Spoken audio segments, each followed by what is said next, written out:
Ora, uma larga parte do que hoje em filosofia da ciência passa, especialmente em ciências sociais, passa por ser filosofia da ciência, uma série de correntes pós-modernistas, é algo que é, do meu ponto de vista, infinitamente pior que o marxismo clássico, que é a confusão total.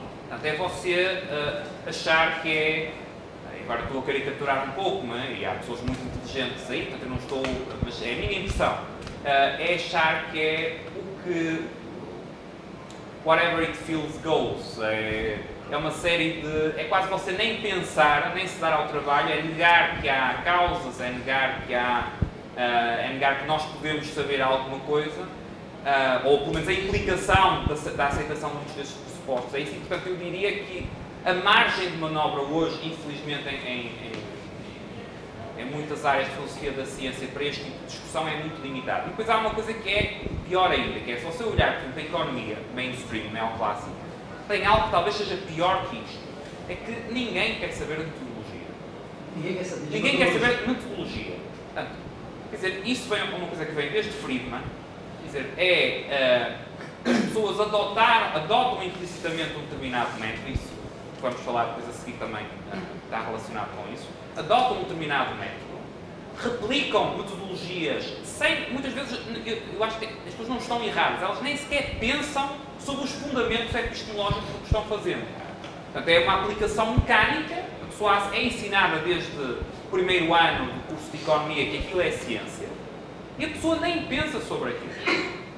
E, portanto, em termos de economia, eu não sei o que será pior, será o que prevalecente em algumas áreas de sociologia e outras, que é tal, do meu ponto de vista, confusão total pós-moderna, ou será em economia, em que as pessoas nem perdem tempo a pensar sobre o assunto e a forma como se começou a fazer as coisas, alguns na primeira metade do século XX, é considerada quase unanimemente como a forma correta. Aliás, interessante é que algumas das poucas pessoas que, apesar de pensam em metodologia, ainda com posições muito diferentes dos austríacos, portanto, algumas correntes heterodoxas até são correntes de inspiração marxista. Não é? Talvez também porque ficaram minoritárias. Agora, em termos de mainstream, em economia, eu diria que nem é de serem aceitáveis ou não aceitáveis, é que ninguém quer saber de metodologia. Claro que não querer saber não quer dizer que quando nós não queremos saber de algo, estamos a empregar, vou adaptar uma frase de Keynes, estamos a usar as ideias de alguém morto que desconhecemos, não é? Nós estamos a usar na mesma metodologia, só que não nos damos, ficamos escravos de alguém que em algum momento no passado decidiu isso e o aplicamos acriticamente. Por razões óbvias, o São Tomás de Aquino tem uma visão muito teológica das coisas. Então, ele, na Suma, ele fala em lei divina, lei natural e lei humana, né? Onde que estariam assim, o correspondente e como ficaria a visão do Rothbard nessa história, já que ele, de certa forma, ele corta a questão da lei divina e fala na ética da liberdade que vem só da razão. Bem, isso não é bem uma questão, isso é um programa com um outro eu vou... A primeira parte, pelo menos, ok. Bem, é assim, isto não vou dar a resposta possível, né? Isto não procura ser uma replicação da estrutura lei divina, lei eterna, lei natural, lei humana. Em relação ao Rothbard, eu diria que o Rothbard tentou acho que a sua descrição está correta, portanto, ele tentou ter uma perspectiva essencialmente aristotélica atomista, retirando o elemento de fundamentação teológica, não, transcendental, talvez seja a melhor palavra. Eu aqui não procurei não entrar nessa questão, eu ilustrei só, falei só em São Tomás de Aquino para explicar a questão dos princípios constitutivo-reguladores, mas isso é compatível com você achar que existe uma estrutura, uma perspectiva misiana ou kantiana misiana, que existe uma estrutura intrínseca da realidade, mas que nós não podemos ter conhecimento completo sobre ela. Pois qual é a origem dessa estrutura de conhecimento é uma questão separada. Isto não implica a aceitação do conjunto da estrutura, como o Rothbard não aceitaria. Okay? Só rapidamente. Com relação à teoria do caos, essa situação, essa questão do conhecimento, né, da busca da verdade, ela tem a ver com essa teoria do caos, essa briga entre está sempre lutando contra uma realidade, tentando buscar o conhecimento, a verdade, mais perto da verdade, mas nunca atingindo essa verdade, porque ela, na verdade, é uma condição quase que inconcebível para o próprio ser humano. Né? Eu diria que uma interpretação epistemologicamente aceitável do que está em torno da teoria do caos iria por aí. O Rothbard também escreveu um pouco sobre isso. Agora, também é muito fácil, especialmente para pessoas que não dominam a matéria, e é o meu caso também, mas em termos de teoria do caos, mas é muito fácil as pessoas pegarem em elementos parcelares de física, de química, de outras ciências, extrapolarem depois consequências epistemológicas gerais. Aí o fundamental é, se você quer tratar seriamente epistemologia, você tem que estudar epistemologia, você tem que estudar fundamentos da epistemologia. Aí, se você depois quer ver como é que uma determinada teoria numa determinada área encaixa aí, o ponto prévio é ter bons fundamentos epistemológicos, então aí você pode, sendo especialista também na área, ou em articulação com um especialista na área, fazer isso. Infelizmente, um dos problemas mais graves em termos de ciências sociais é que também se gerou o hábito, e eu falarei disso depois na segunda parte, de mimetizar ciências naturais e muitas vezes mimetizar mal. Portanto, aí você pega numa coisa qualquer que você gosta, não é? Aquilo que acha que é útil para a conclusão que você quer chegar, e você a partir daí faz um conjunto de extrapolações sem fundamento. Okay? Argumento fortemente. Ora bem, como é que nós então podemos ver esta narrativa?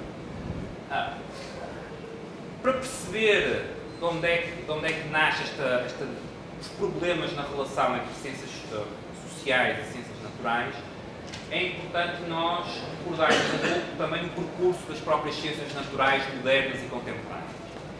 E algo que é bastante enfatizado por Hayek e que me parece que é um argumento bastante credível, é que o que nós tivemos, o processo de afirmação e de autonomização das ciências naturais foi, em larga medida, um processo de autonomização face ao que poderíamos denominar como áreas teológicas.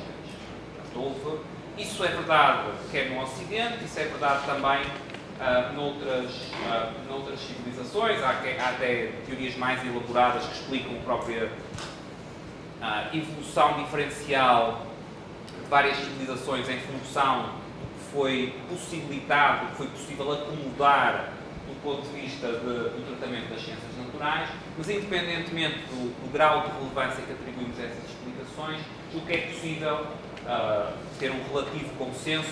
De facto, esta autonomização das ciências naturais, do método das ciências naturais, passou por uma autonomização, em primeiro lugar, face às áreas teológicas. Estou tendo cuidado, porque ao almoço me explicaram que eu aqui devia evitar dizer zona.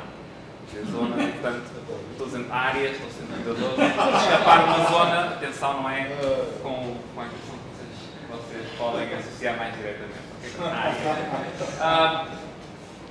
Ainda mais está-te falando de teologia. Ora bem, simultaneamente, do ponto de vista da afirmação das ciências naturais modernas, o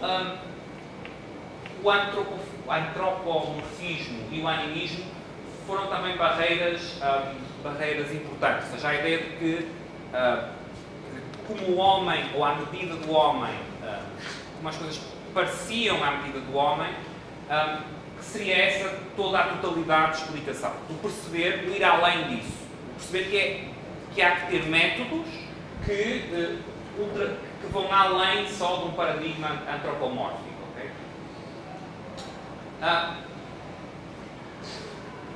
Simultaneamente, este processo de autonomização, de construção das ciências naturais modernas,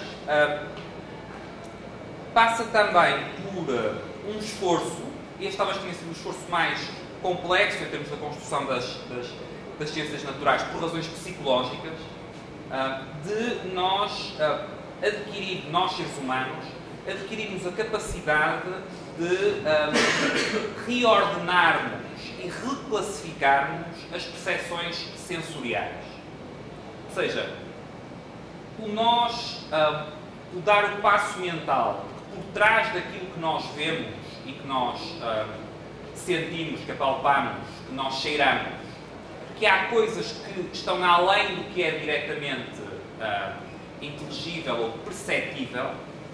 Esse é um passo mental muito complexo. E é um passo mental que passa por nós, que é algo que é relativamente recente, okay? E que passa por nós reclassificarmos, reordenarmos esses estímulos externos. Isto o que é que leva? Estes 3 pontos. Portanto, onde é que eu quero chegar? Isto leva a que as ciências naturais modernas se tenham desenvolvido previsivelmente, expectavelmente, naturalmente, passo o pleonasmo, com um grande enfoque na objetividade dos dados. Como é que você escapa do domínio, de uma certa abordagem teológica? Você escapa dizendo que os dados são o que contam. Como é que você escapa do antropomorfismo e do animismo? Você escapa dizendo que os dados é o que conta. Como é que você escapa da tal percepção imediata dos estímulos externos, portanto, ir além da classificação puramente sensível desses estímulos externos? Você escapa dizendo que nós temos aqui outros dados e estes dados são conta. Aquilo que você vê no microscópio, aquilo que você vê numa experiência, esse dado é o que, de facto, esse dado objetivo é o que você contrapõe aos outros elementos de bloqueio. Okay? Portanto, isto é para dizer que o enfoque na objetividade dos dados não surgiu nem por maldade, nem por estupidez, nem por acaso. Surgiu porque no desenvolvimento das ciências naturais, ou uma das razões principais porque surgiu, porque foi uma via de você vencer vários bloqueios. A forma como você resolvia aqueles 3 problemas era chamar a atenção para que nós temos aqui dados objetivos que mostram que não é assim. Como é que você prova que não é o Sol que anda à volta da Terra? Portanto, o Sol andar à volta da Terra é o que parece que o estímulo externo imediato dos nossos sentidos diz. É também a forma como tradicionalmente se vê, é a forma como várias interpretações biológicas tinham sido construídas, como a Terra no centro tudo também em sentido físico, em sentido cosmológico. Okay?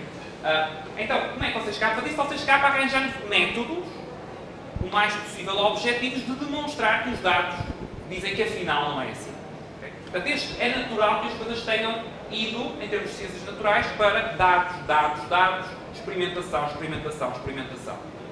Isto é natural e é expectável. E que não só é natural e expectável, como permitiu enormes progressos. Okay? Nas sociedades que conseguiram compatibilizar o método científico das ciências naturais modernas com outros elementos religiosos, culturais, sociais, etc. Essas foram as sociedades que conseguiram níveis de desenvolvimento